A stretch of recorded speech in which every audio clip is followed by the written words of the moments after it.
আসসালামু আলাইকুম প্রিয় শুভাকাঙ্ক্ষী বৃন্দ, আশা করি সবাই ভালো আছেন। আজকে যখন এই ভিডিওটা করেছি, দীর্ঘ বিরতির পর চিন্তা করলাম এই শীতের সকাল চলে যাচ্ছে, আপনাদের সাথে আসলেই কিছু শেয়ার করা হচ্ছে না। কর্মব্যস্ততার কারণে দীর্ঘদিনই আসা হয়নি বা কাজ করা হয়নি ভিডিও নিয়ে। বেশ অনেকগুলো বিষয় নিয়ে ভিডিও করা, কিন্তু সেইগুলো আপনাদের সামনে প্রেজেন্ট করার মতো অবস্থানে বা ব্যস্ততার কারণে সেই সময় আমি পাইনি। আজকের সকালের কুয়াশা দেখে ভাবলাম কুয়াশাচ্ছন্ন ঢাকা হয়তো আর কিছুদিন পরেই আর থাকবে না, কিন্তু ভিডিওটা ধারণ করে রাখলে কোনো না কোনো কারণে আমরা যখনই দেখব শীতকে আলাদা করে স্মরণ করার মতো বা ভালো লাগার মতো অবস্থান নিজেদের ভিতরেই তৈরি হবে। সেই হিসেবেই চিন্তা করলাম যে ভিডিও ধারণ করে হলেও এই শহরের শীতটাকে কিছুদিন আটকে রেখি। বাসা থেকে বের হয়ে যথারীতি কালশির এই চৌরাস্তার মোড় দিয়ে আমাকে পার হতে হয়। দেখেন ঢাকার আকাশ কুয়াশায় ঢাকা, সামনে একেবারেই কিছু দেখা যায় না। লোকালয়ে বা ফাঁকা হাইওয়েতে যেরকম অবস্থান হয় ঠিক সেই রকম, যার কারণে গাড়ির গতি খুব বেশি তোলা সম্ভব নয়, কারণ সামনে গাড়ি আদত আছে কি না সেটা বোঝার মতো অবস্থা নাই। খুবই বেশি কুয়াশার কারণে একটু দূরেই আর দেখা যাচ্ছে না। ঘন কুয়াশার একটা অবয়ব এই ঢাকা শহরে পড়ে গেছে। ঢাকা ধুলার নগরী থাকে, জ্যামের নগরী থাকে। এই ঢাকা কুয়াশার নগরী খুব অল্প সময়ের জন্যই হয়। এই পুলিশ ভাইকে দেখেন, মানে ওদের জন্য একটা বিশাল বড় চ্যালেঞ্জ হয়ে দাঁড়াইছে এই বাসগুলার যেখানে সেখানে পাছাটা বাঁকা করে দাঁড়ায় যাওয়ার যে প্রবণতা, এটাকে ঠিক করা বা ওদের স্বভাবটাকে ঠিক করা অনেক দুঃসাধ্য একটা বিষয় হয়ে দাঁড়িয়েছে। যতই ঘন কুয়াশা, মানুষ তার প্রয়োজনে ঠিকই রাস্তায় বের হয়েছেন। রাস্তায় গাড়ির চাপও মোটামুটি উল্লেখযোগ্য। স্কুল কলেজ প্রতিষ্ঠানগুলো খোলা। জানুয়ারি মাস। 10 নম্বরের দিকে যেতে একটা ফিলিং স্টেশন বাজে। এই পাশটা অবশ্য সবসময় ফাঁকা থাকে। 11 নম্বরের বাস স্ট্যান্ড থেকে অরিজিনাল 10-এর বাস স্ট্যান্ডের আগ পর্যন্ত এই রাস্তাটা ফাঁকা। সকালটা এই দিকটাতে খুব ভালোভাবেই যাওয়া যায়। তারপরেও মেট্রো রেল হওয়ার কারণে মিরপুর 12, 11, 10 নম্বরে যে তীব্র যানজট, সেই চিত্র এখন আর দেখা যায় না। সেটা আপনারা ভিডিওতেই দেখতে পাচ্ছেন। তারপর ওই শহরের কুয়াশাচ্ছন্ন সকালটা আপনাদেরকে একটু দেখাই।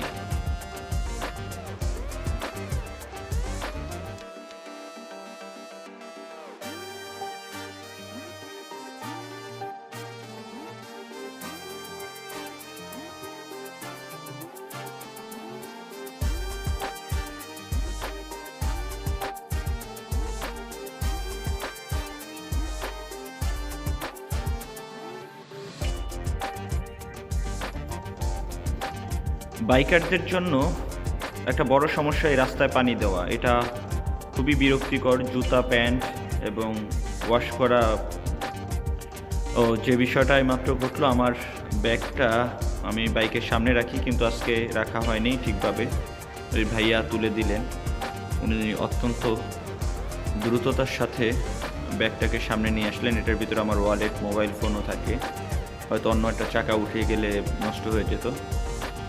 ভাইয়াকে একটা ধন্যবাদ দিয়ে আবার যথারীতি চলতে থাকলাম। এই যে রাস্তায় যে একটা পানি দেওয়ার প্রবণতা, ভাই পানি দেন না, দেন, কিন্তু খুব ভোরের দিকে দেন। এমন টাইমে দিবেন আপনি বাইকে গেলে আপনার শার্ট, জুতো, প্যান্ট খুব বিশ্রী অবস্থায় পৌঁছিয়ে যায়, যার কারণে আপনাকে এটাকে আমি অ্যাভয়েড করার জন্য দেখা গেছে বাইকের পা পাদানিতে না রেখে যে সাপোর্ট স্ট্যান্ড আছে তার উপরে তুলে রাখি। তাছাড়া জুতা এবং প্যান্টের অবস্থা খুবই করুণ হয়ে থাকে। দেখাচ্ছি এই কুয়াশায় ঢাকার এই রূপ, যা কিছুদিন পরে আমরা আর দেখতে পাবো না।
প্রধানমন্ত্রীর বাসভবনের এই গেট বরাবর সবসময় একটা ছোটোখাটো যানজট থাকে, কিন্তু ইদানিংকালে যানজটটা খুব আর বেশি স্থায়ী হয় না। ভালো লাগে বিষয়টা।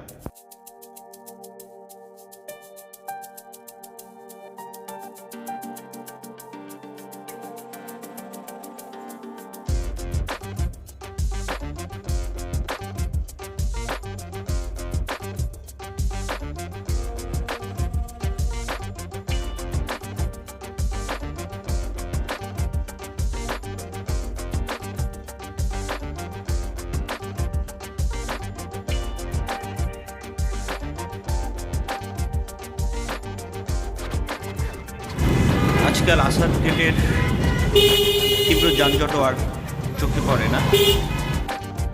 আমি ধানমন্ডি ২৭ দিয়ে শঙ্করের দিকে দিয়ে জিগাতলা উদ্দেশ্যে বের হয়ে যাচ্ছি। স্বাভাবিকভাবে আমি এই গলিপথ দিয়েই যেতে একটু বেশি স্বাচ্ছন্দ্য বোধ করি। মেইন রোডগুলোতে একটু যানজট থাকে, যেহেতু শিক্ষা প্রতিষ্ঠানগুলো খুলে গেছে, যার কারণে এই রাস্তাটা আমার পছন্দের শীর্ষে এবং এই পাশটা দিয়ে আমি বের হওয়ার চেষ্টা করি।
দেখতে দেখতে সেই হাতিশহর সীমান্তের অতন্ত্র প্রহরীর গেট বরাবর চলে আসছি। স্বাভাবিকভাবেই বরাবরের মতো আজকেও আমি একটু হালকা করে রং রোড দিয়ে গিয়ে আমার অফিস সংলগ্ন যেই মার্কেট বা যেই মার্কেটকে কেন্দ্র করে আমাদের অফিস, সেইখানে ঢুকে পড়ব। দীর্ঘ সময়ে ভিডিও দিতে না পারার জন্য আন্তরিকভাবে ক্ষমা প্রার্থনা করছি। ভালো থাকবেন, সুস্থ থাকবেন, আমার সাথেই থাকবেন। চ্যানেলটি সাবস্ক্রাইব করে লাইক, কমেন্ট এবং শেয়ার করবেন।